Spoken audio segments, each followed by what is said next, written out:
What's happening, everybody? I'm Blake. Welcome to CB Overland. Today, I'm going to take you on a walk around of the Fox, our 1998 Jeep TJ, and how we've modified it to live out of it full time.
So when we started looking for a Jeep, the second Jeep, we had a Jeep Cherokee 1989 that we wheeled around for a little bit and went camping out of a couple times.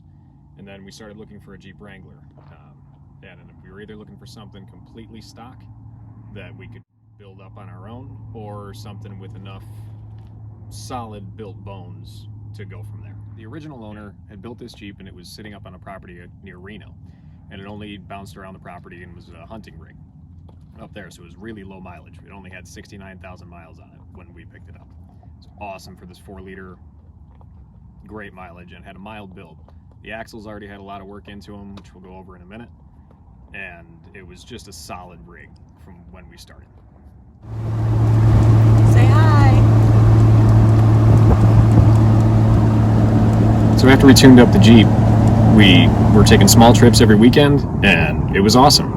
We loaded everything up for a big trip, and we did 2,500 miles in 10 days from Vegas up to Crater Lake in Oregon for a friend's wedding, and then ripped out to the coast and just traveled all the way down. And see, that was a lot to see in such a short amount of time. So we really kind of fell in love with that way of traveling and this kind of off the beaten path everything. So coming back from this huge adventure, we really got focused on the build of the Jeep.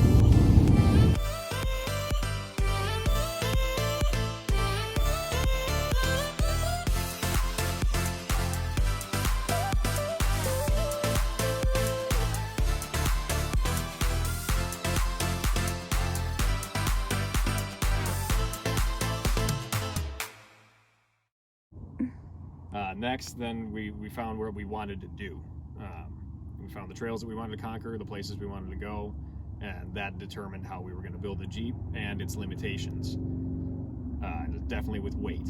So fast forward, we get into suspension and all kinds of stuff, and then end up towing a trailer and needing to build around that now. So it's been a wild build. Let's dig into it.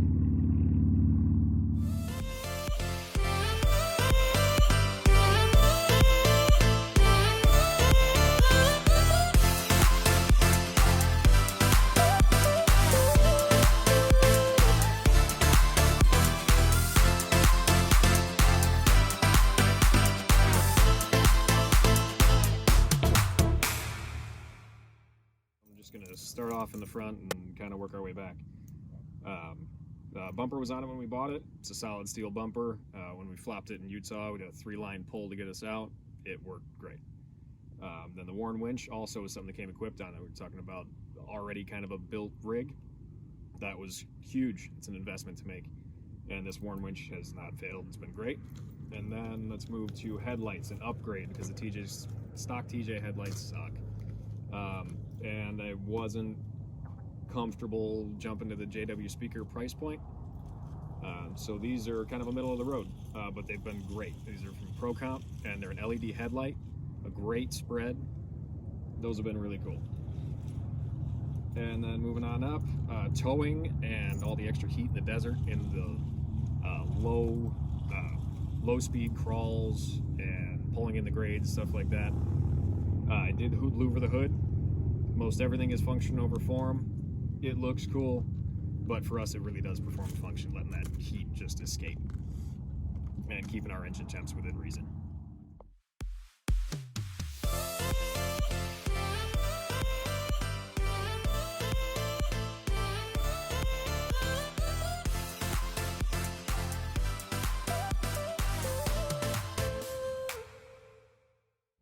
Front axle is a Dana 30 front axle, and when we purchased the Jeep, it had already had an aux locker installed, chromoly axle shafts, and a worn locking hub conversion kit. So that was huge. That's a lot of money stuck into this axle that we didn't have to spend a dime on. That was awesome. After that, we did truss the front axle with an Artec truss, give it some extra strength, replace the ball joints, knuckles, and did a hub service, cleaned everything up. And it's great to relieve all that stress with the worn locking hubs. I don't have to spin this front drive line. It's great. And if we were to break something on the trail, I can unlock that hub and I still get at least 3-wheel drive. And the aux locker was also a huge bonus to not have to install.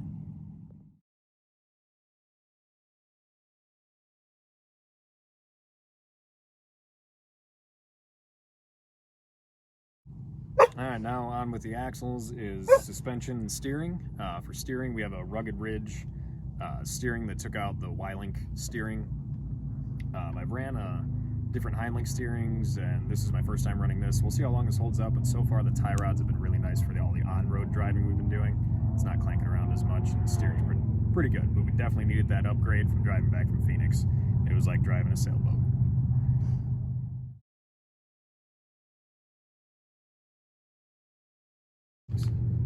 We have Terraflex 4-inch lift springs in the front with a 1/2-inch spacer, and sway bar disconnects. We redid all the bushings and everything. Everything was just old and dry rotted over time, so we switched everything out with moved bushings, easy sway bar disconnects, swing up to a pin to get everything out of the way when we're off-road and need that articulation of the front axle.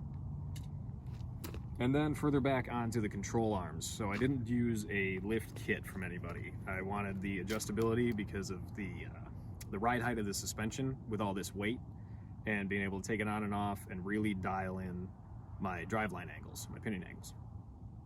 So I went with double adjustable control arms on Heim joints, and the sacrifice with the Heim joints is definitely the ride quality. All of those bumps are transferred right up into the cab, and they clunk around. But they're extremely strong, and I've been able to get great articulation and movement with this and the double adjustable control arms to dial everything in. It's been easy. So I do like that, and not going with a kit, I got to build the ride that we were going for. With that ride quality and durability was Bilstein shocks. They're just a standard 5100 series shock, and they've held up to beating in the desert, going through the whoops and on washboards, and it's been a solid ride, and I beat them up and they still stand. Talking about power plant and driveline, the engine is stock. It's a 4-liter. It's a trusted engine with a lot of low-end torque. And the last XJ we had almost 300,000 miles on it, on that inline 6. So that was another important part buying this Jeep. Low mileage on this bulletproof engine. The only thing that we've done for a modification to that is just an intake, and we did a performance Screaming Demon, I believe it's called. It's their coil and distributor. It lets you gap the spark plugs a little bit wider, get a little extra bang for your buck. So that worked out, and it gave us a little extra juice. And then sticking with driveline, we paired that all with 456 gearing. So in order to pull all this, and that's a debate, 456, 488s, where are we going? And when we get into the rear axle, we can dig into that. So moving back from the power plant, we had a couple clutch issues with some other brands in the past. And so this time we went with the center force clutch and their heavyweight flywheel. And so far, so good. This one's really been locking up, pulling, and getting up steep loose grades and stuff, pulling at speeds. So then mating up the center force clutch behind a 5-speed manual AX15 transmission and to our NP231 transfer case. This is originally a sport model, so it came with a AX15 5-speed transmission, which we've only modified the shifter. We put a short throw shifter on from B&M. That's been awesome for throwing out my shoulder. It's been nice quick shifts. And then behind the transmission in the sport models came with the NP231 transfer case. Now that crawl ratio is not as low as we'd like it ideally. However, that ratio has been great for pulling off-road. It's giving us just the right amount of torque with the 456 gears to really just putt right along the trails. That's been awesome. And then moving back and in our drive lines, we went with Adam's Drive Shaft from Las Vegas. Those guys are awesome. Thank you. Both custom drive lines, front and rear. And then to the rear axle, now we're moving on to a Dana 35 that everybody snaps, and it's, yeah. So we're putting it through a real test, but it's got a lot of work in it. I believe originally it was the Super 35 kit from Superior Gear and Axle. So it does have aftermarket axle shafts and a rear bolt-on truss. And it's held up. I've put this thing through hell. Running trails all over in Southern California, doing up Coyote Flats, crawling up around Vegas on some Red Rock, and down in Arizona in the sand, towing. We're right around 5,000 miles towing, and it's still holding up. So we'll see how long it takes before I snap this thing. All right, moving on to front fenders. These were custom built by Scorpion Off-Road in Las Vegas. Shout out to Dino, thank you. These are awesome. They gave us the right coverage that we were looking for, and the steel in case we flop this thing on its side again.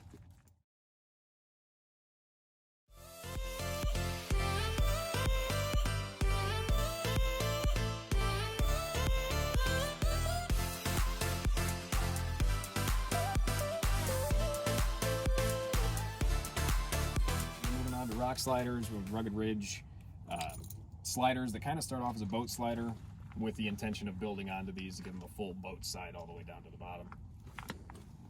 Then moving back to the rear fenders are a metal cloak fender. Same thing to give us some rigidity and a step when we're hopping up and down on the bottom or on the roof rack to get our gear, and give us that support. The rigid back plates give a nice support structure for that. And with the half doors, these are Best Tops half doors, Element half doors with the enclosure kits. So it's a tube door, and then with a metal plate on the front, give you a nice enclosure.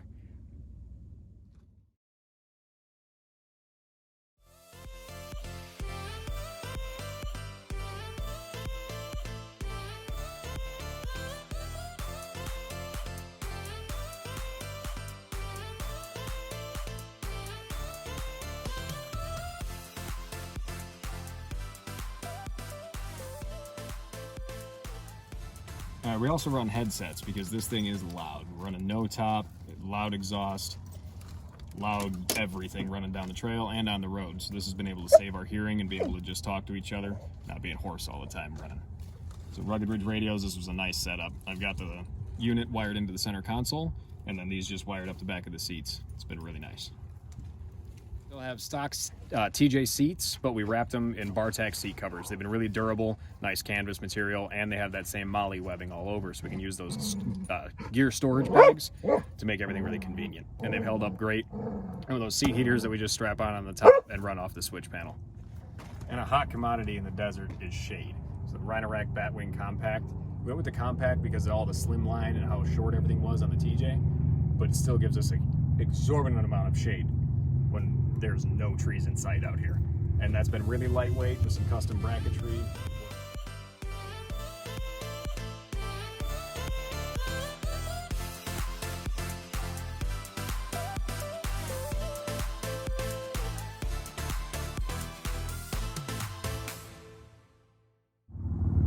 All right, and moving up top, we custom built a roof rack so that we can keep it a really low profile above our bikini top, and keep that wind noise out of here and keep the weight down. So we went with a really slimline roof rack with a mounting system that goes right to our poison spider cage.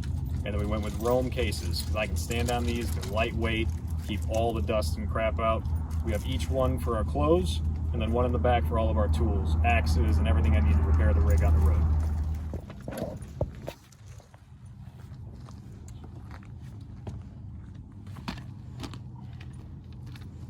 Yeah. All right, still rolling? Yeah. All right, onto the roto packs. So when we were building the roof rack and building out the trailer, we did a bunch of tube work and added some bracing into the poison spider cage, and that also allowed us to use tube mounts, roll cage mounts for the roto packs, and allow us to carry some gas and water on the rig too. So if we want to drop the trailer and still carry out somewhere, we've still got water and fuel.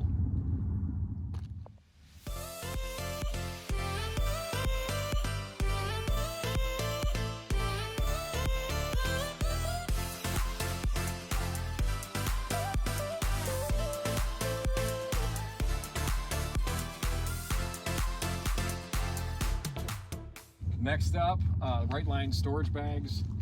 They've been awesome. We've been running these for the last year or so, and they carried all of our gear on the 2,500-mile trip that we took up and down to Oregon and back down California. They keep all the water and dust out, and they clip right on. They clip onto the cage. This one I've got just clipped onto our cargo thing. Works great. Keeps all of our stuff dry because we're completely exposed to all the elements all the time. And I'm continually sorting out spring rates in the rear end of this right now. Right now we're still running those TerraFlex 4-inch coils, and right now I have an inch spacer on top of these in the back, and it's doing all right towing, but the spring rate is definitely really soft. Just getting a lot of bounce with all the weight, so maybe looking into maybe a dual rate, something a little different to support all this gear we've got back here and the fulcrum we've got going with the spare tire and towing in the back. All right, now moving inside the rig.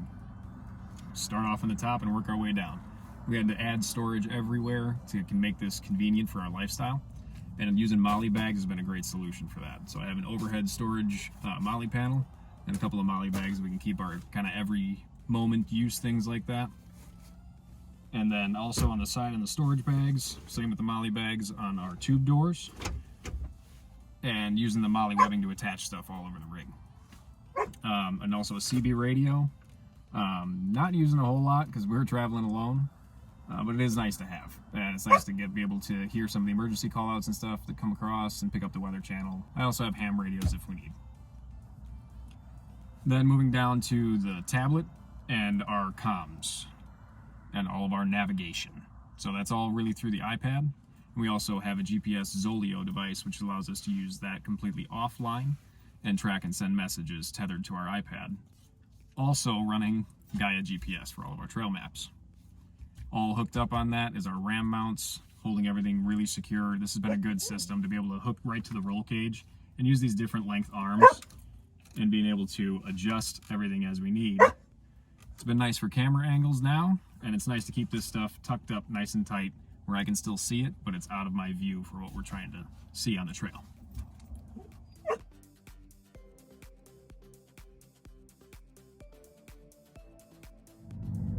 So in the build out of this, there was some convenience things that were going to be great to have along the road, and keeping all of this systems charged while we're driving and while we're staying at camp.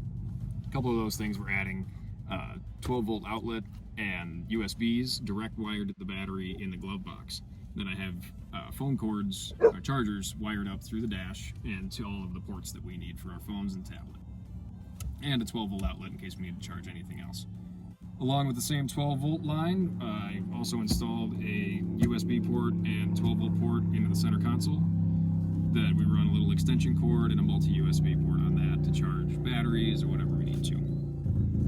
All that tying in to the battery. Moving down, we have a ProComp switch panel here that runs both of our heated seats and our ditch lights that are up on the A-pillars, and our brake control, and that B&M short shifter that really takes that gear throw way down. And then the aux locker, our cable locker in the front.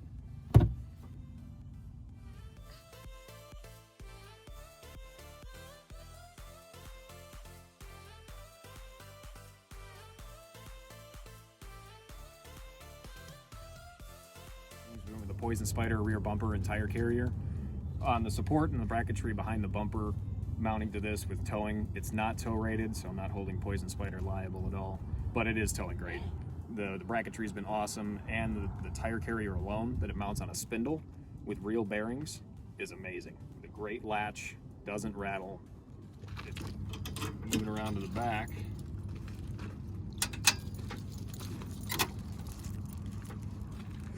Running ARB fridge, which is huge. Shout out to Michael for giving us an awesome deal on a used one.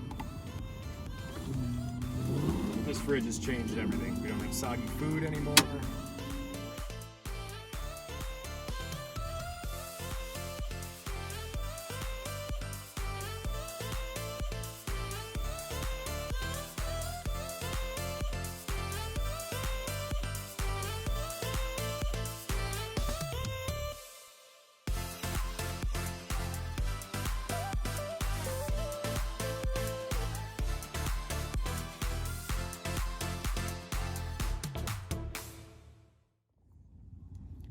So to power this fridge, we use a hardcore battery box, which comes with all of the relays and a voltage-sensitive relay to run with your house battery in your vehicle. All of it pre-wired and a voltage monitor, USB ports, 12-volt outlets. It's awesome. It's right around 350 bucks, and it plop in the biggest battery you can fit in, and the solar controller that runs that also can interchange for different types of batteries. We run an AGM battery, and it's about a 95 amp hour battery in this box, and have that tied in with our house battery and solar charging off of that. That runs this ARB fridge and all of our accessories and other charging. And then to air up, we use our ARB compressor. And it's been really nice. I would have liked to have it hard mounted, but we don't have any place to keep it out of the elements right now. But that case is really convenient. We got that wired up to Anderson connectors, so we can plug that in at a hotspot right on the front of the Jeep and air up all 6 tires.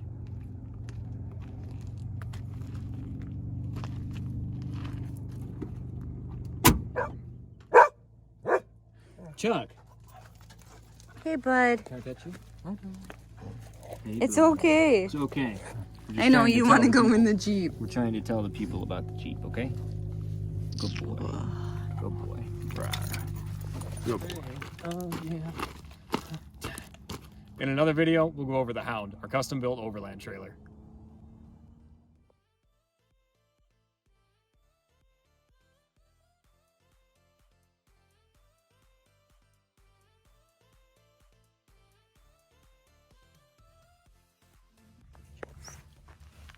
Hey everybody, thanks for checking out the channel. To follow more of our adventures, like, subscribe, and share. Check us out on Instagram at CB_Overland and on Facebook, CB Overland. We'll see you down the road.